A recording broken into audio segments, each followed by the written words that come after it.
Dikutip dari Wikipedia, Gedung Lawang Sewu yang dalam bahasa Belanda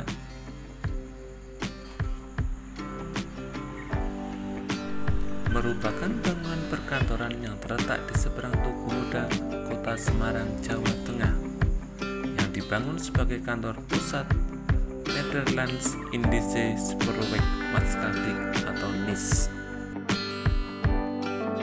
Saat ini, bangunan ini berstatus sebagai aset PT Kereta Api Indonesia (KAI) karena merupakan buah dari perebutan NIS oleh Jawatan Kereta Api Republik Indonesia pada masa Perang Kemerdekaan. Sekarang, bangunan tersebut dijadikan sebagai museum dan galeri sejarah perkereta-apian oleh Unit Pusat Pelestarian dan Desain Arsitektur dan KAI Wisata. Terus, kenapa kok disebut Lawang Sewu? Dalam bahasa Jawa, sewu berarti 1000, karena bangunan ini mempunyai banyak ruang dan jendela yang tinggi seperti pintu. Akhirnya disebutlah bangunan tersebut Lawang Sewu atau pintu 1000. Jumlah pintu sebenarnya sih adalah tidak sampai 1000, cuma 429 buah pintu. Arsitek Gedung Lawang Sewu adalah Kosman Citroen, seorang arsitek Belanda yang banyak mendesain gedung-gedung di Hindia Belanda.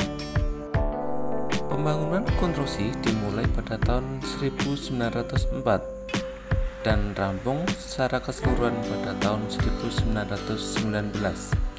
Awalnya digunakan oleh Nederlands Indische Spoorwegmaatschappij atau NIS, perusahaan kereta api pertama di Hindia Belanda.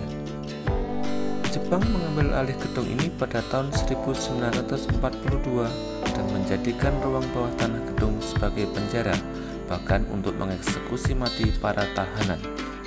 Setelah kemerdekaan, gedung ini dikuasai oleh para pejuang Republik Indonesia dan menjadi medan pertempuran dengan Belanda ketika mau kembali menjajah Indonesia dalam pertempuran 5 hari di kota Semarang. Setelah perang kemerdekaan selesai, tentara Indonesia mengambil alih gedung dan kemudian dioperasikan oleh perusahaan Jawatan Kereta Api Republik Indonesia.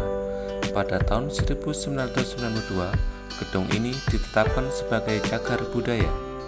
Dari gedung ini, lahir berbagai cerita horor tentang keangkeran tempat ini, utamanya ruang bawah tanah yang pernah dijadikan penjara dan tempat eksekusi tahanan oleh Jepang, seperti hantu kuntilanak atau noni Belanda tanpa kepala.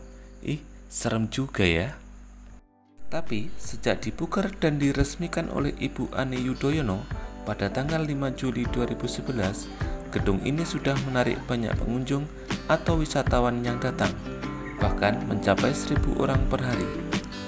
Oh iya, film Ayat-Ayat Cinta yang ngambil setting di Universitas Skotlandia itu sebenarnya syutingnya di sini loh.